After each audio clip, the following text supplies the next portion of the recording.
अवतार रह रहे हैं।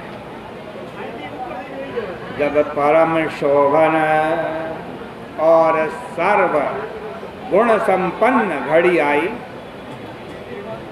चंद्रमा रोहिणी नक्षत्र में आया, दिशाएं स्वच्छ हुई, आकाश निर्मल हुआ, नदी का नीर निर्मल हुआ, वन में पंछी और भंवरे गुनगुनाने लगे, शीतल सुगंधित पवित्र हवा बहने लगी, महात्माओं के मन प्रसन्न हुए, स्वर्ग में दुंदुभी बजने लगी।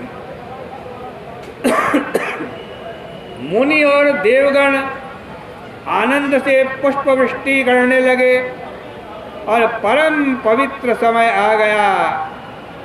भाद्रपद का महीना, कृष्ण पक्ष, अष्टमी की तिथि, अर्धरात्रि का समय संपन्न हुआ।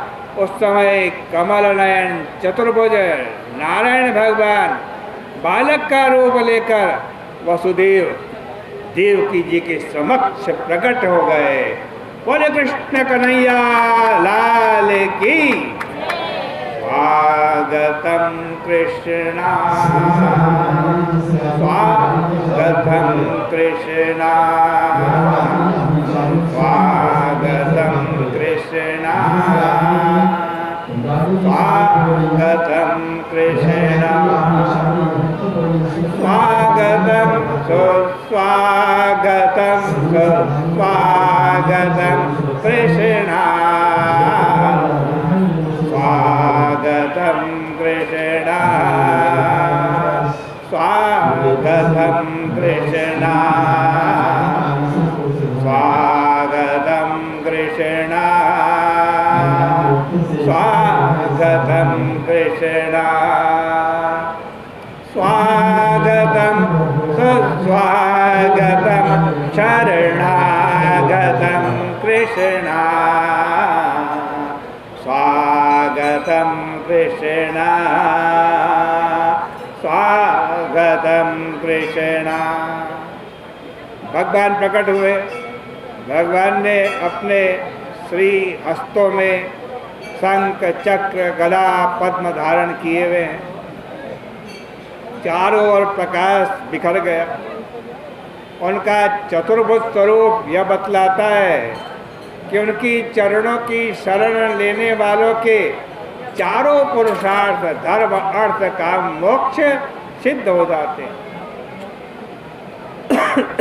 भगवान कहते हैं जो भक्त अनन्यता से मेरी आराधना करता है उसके चारों पुरुषार्थ में सिद्ध कर देता।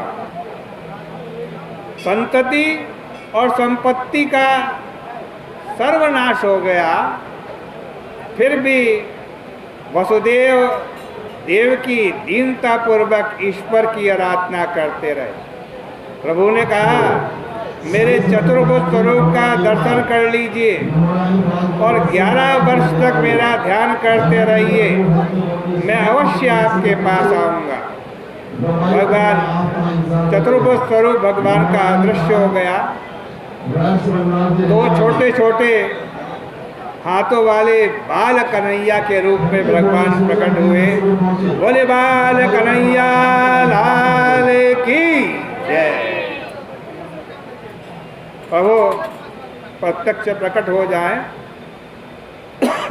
फिर भी ध्यान की आवश्यकता बनी रहती। ज्ञान दीपक प्रकट होने के बाद भी एक आध इंद्रियों का द्वार खुला रह जाने पर विषय रूपी पवन प्रविष्ट होकर ज्ञान दीपक को बुझा देता है। इस ज्ञान मार्ग में कई बाधा आती रहती। भक्ति मार्ग बड़ा सरल है। प्रत्येक इंद्रिय को भक्ति रस में भिगो दो, फिर विषय रूपी पवन सता नहीं पाएगा। आज कहते हैं प्रभु ने कहा वसुदेव जी से, मुझे गोकुल में नंद बाबा के घर छोड़ा। वसुदेव जी ने उन्हें टोकरी में बिठाया, किंतु बाहर कैसे निकला जाए। कारागृह के द्वार बंद है और बंधन भी टूटते नहीं हैं, क्योंकि और ज्यों ही वसुदेव जी ने टोकरी को उठा करके सिर पर लगाया, वसुदेव जी के सारे बंधन खुल गए।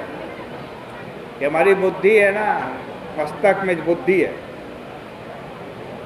जब बुद्धि ईश्वर का अनुभव करती है तब सारे बंधन टूट जाते हैं। जो ईश्वर को अपने मस्तक पर विराजमान करता है उसके लिए कारागार तो क्या, मोक्ष के दरवाजे खुल जाते हैं। हाथ पांव में जो बेड़ियां थी वो टूट गई, नदी की बाढ़ भी थम जाती है। जिसके सिर पर भगवान है उसके मार्ग पर कोई विघ्न बाधा नहीं आती।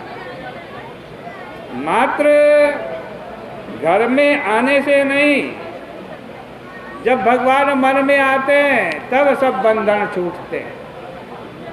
जो व्यक्ति वसुदेव जी की भांति भगवान श्री कृष्ण को अपने मस्तक पर विराजमान करता है उसके सभी बंधन टूट जाते हैं।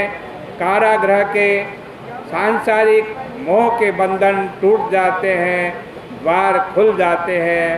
अन्यथा यह सारा संसार मोह रूपी कारागार में सोया हुआ है। वसुदेव जी कारागृह से बाहर आए, दाऊ जी दौड़ते हुए आए, शेषनाग के रूप में बाल कृष्ण के ऊपर छत्र धारण कर लिया। यमुना जी को अत्यंत आनंद हुआ, दर्शन की तृप्ति नहीं हो पा रही थी। वो कह रही थी मेरे प्राणनाथ, उनसे मुझे मिलना है। यमुना जी का जल बढ़ने लगा। प्रभु ने लीला की, टोकरी में से अपने पांव को बाहर की ओर बढ़ा दिया। यमुना जी के आज चरण स्पर्श करने पर, यमुना जी ने जब भगवान का चरण स्पर्श किया, एक कमल भेंट कर दी। प्रथम दर्शन और मिलन का आनंद यमुना जी को दिया। फिर यमुना जी का पानी भी धीरे धीरे